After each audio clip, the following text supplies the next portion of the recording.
Bismillahirrahmanirrahim. Halo, hai, students. Jumpa lagi.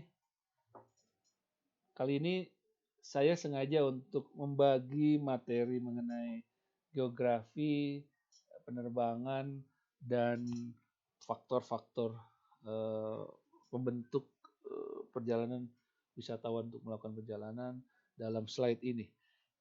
Saya sebutnya ini penting ya, saya pikir tambahan 5 sampai 10 menit, mudah-mudahan di bawah 10 menit atau di bawah 20 menit yang disebut dengan distance decay dan market access. Tadi saya di um, video sebelumnya saya menjelaskan kepada Anda antara short haul, medium haul, dan long haul.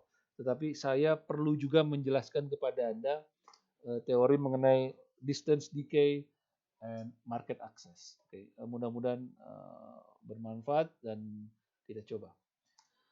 Baik, market access dan distance decay. Tourist movement, pergerakan wisatawan itu dipengaruhi atas 4 hal. Oke, sebelumnya saya jelaskan cuma 2, tapi kali ini lebih lengkap saya sampaikan 4. Yang pertama adalah time availability. Availability. Waktu. Waktu yang ada ya, yang bermanfaat. Oke, saya lanjutkan. Pertama adalah time availability, bagaimana ketersediaan waktu yang dimiliki oleh wisatawan. Kedua itu jarak, seberapa jauh jarak yang perlu dicapai untuk menuju ke atraksi wisata. Ketiga adalah biaya, biaya cost of travel, berapa biaya yang perlu kita keluarkan dalam melakukannya.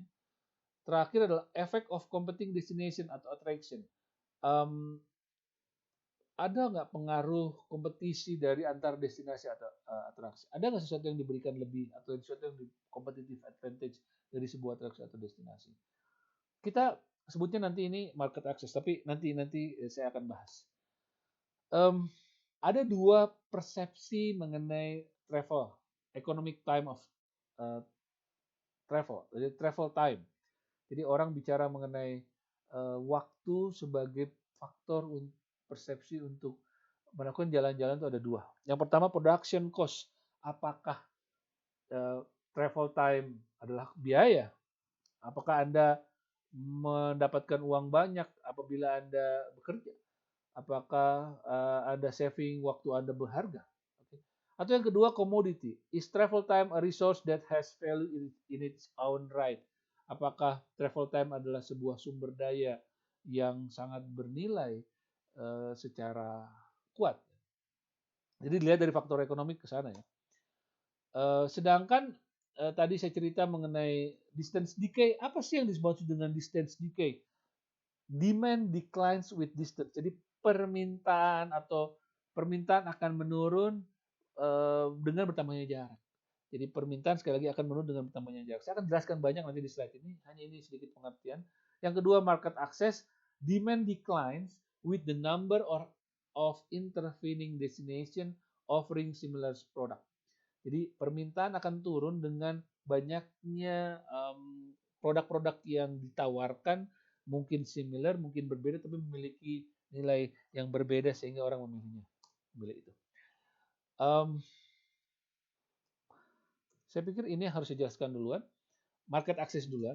Market access refers to the competitive advantage or disadvantage that competing destination may have in relation to target market. The theory suggests that those destinations that enjoy greater market access, as measured in terms of lower travel time, effort, or financial cost, should be more attractive to consumers.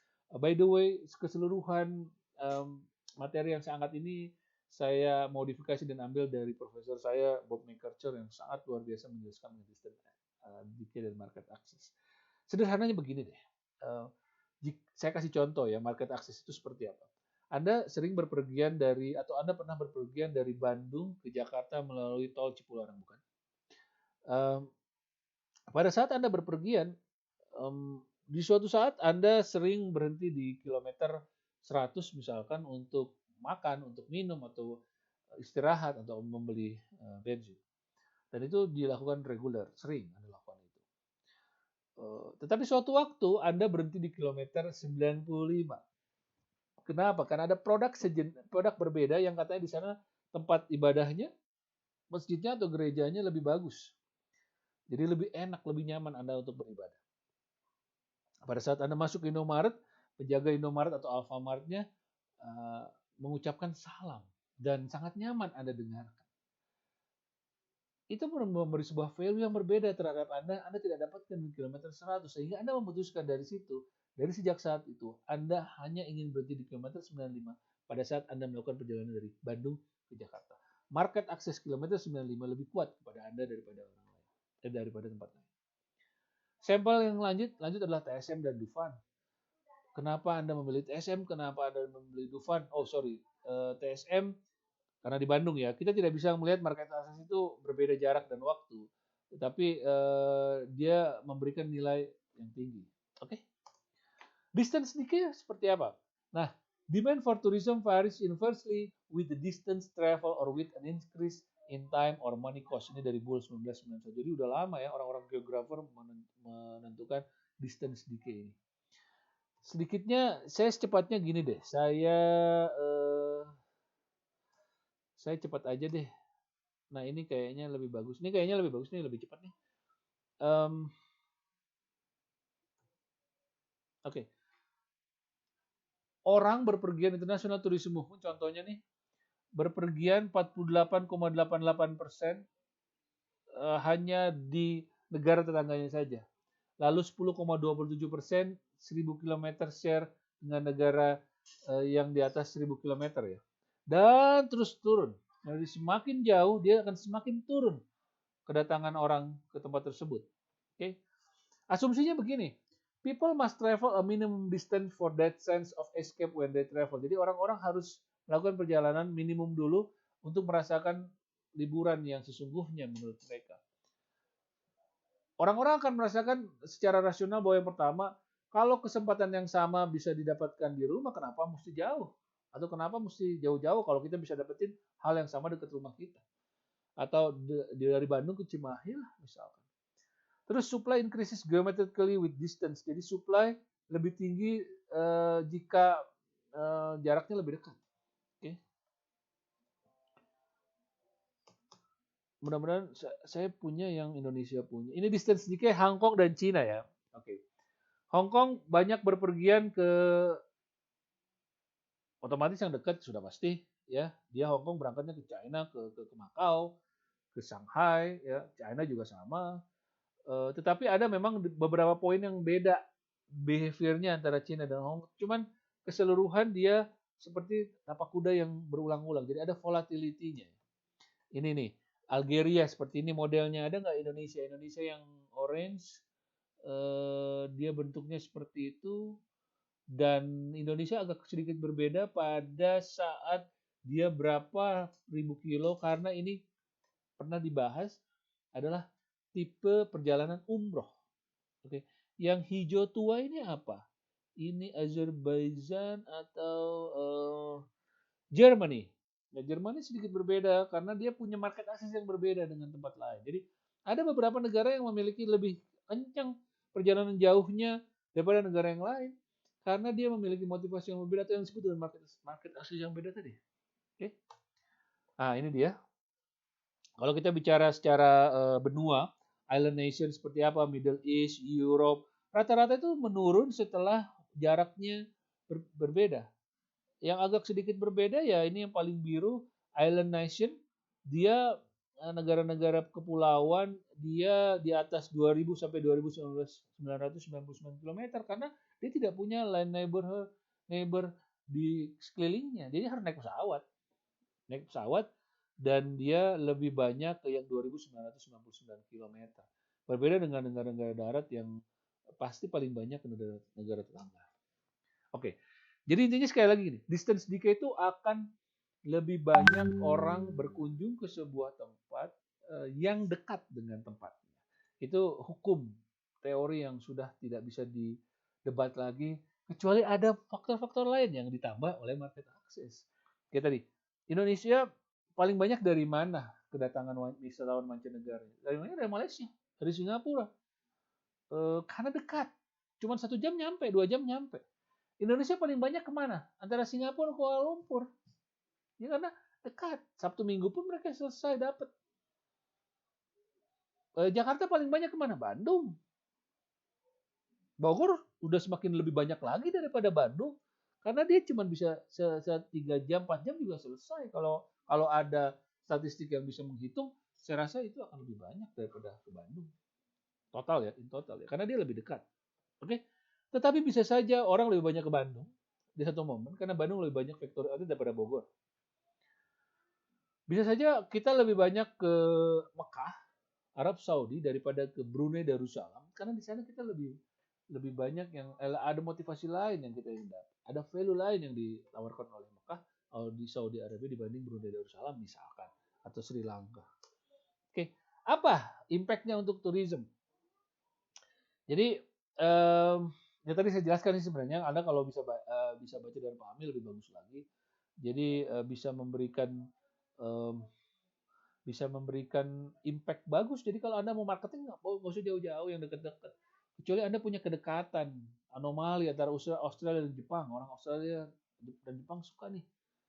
Kayak tadi orang Indonesia sama Arab Saudi, anomali berbeda dengan yang lain. Walaupun agak jauh kita ke sana karena ada motivasi yang kita ingin kunjungi. Apalagi orang Hong Kong dan Korea ya. Mungkin lebih banyak daripada Hong Kong ke Makau karena mungkin orang Hong Kong tidak terlalu suka jalan-jalan ke Makau, dia lebih suka jalan-jalan ke Korea. Sesuatu yang seperti itu. Orang Indonesia sekarang suka jalan-jalan ke Korea. Kenapa? Karena ada K-pop, K-drama dan lain sebagainya. Ada market access yang lebih tinggi. Jadi itu yang perlu digali orang Indonesia. Tapi walaupun tadi saya sudah jelaskan juga di materi sebelumnya atau di materi ini, memang kalau mau mengejar yang expenditure yang lebih tinggi itu long haul, orang-orang yang dari jarak jauh karena dia memiliki banyak uang untuk dihabiskan ya, karena dia perjalanannya sudah cukup jauh. Movement dalam sebuah destinasi ada berbeda lagi, tergantung dari destination karakteristik dan tergantung dari turis karakteristik. Jadi destination karakteristiknya apakah dia cluster atau disperse, apakah dia punya tipe destination urban atau resort, number range dan dispersionnya beda, dan lain sebagainya. Nanti saya jelaskan ini kayaknya ini kebanyakan kalau saya jelaskan di ini lebih detail ya. Tulis kata itu tadi dari time availability, dari motivation, dari pengetahuan tempat, dan ada nggak ikatan emosional yang mereka dapatkan. Saya pikir itu untuk distance decay. Jadi sekali lagi saya ingin memperkenalkan satu teori yang dikatakan absolut, walaupun ada beberapa paper atau artikel yang juga berdebat atau berargumen mengenai belum tentu atau tidak sepenuhnya, dan itu udah saya jelaskan juga karena tidak sepenuhnya karena ada market access, karena ada competitive advantages, karena ada offering yang berbeda yang tidak ditawarkan oleh tetangga.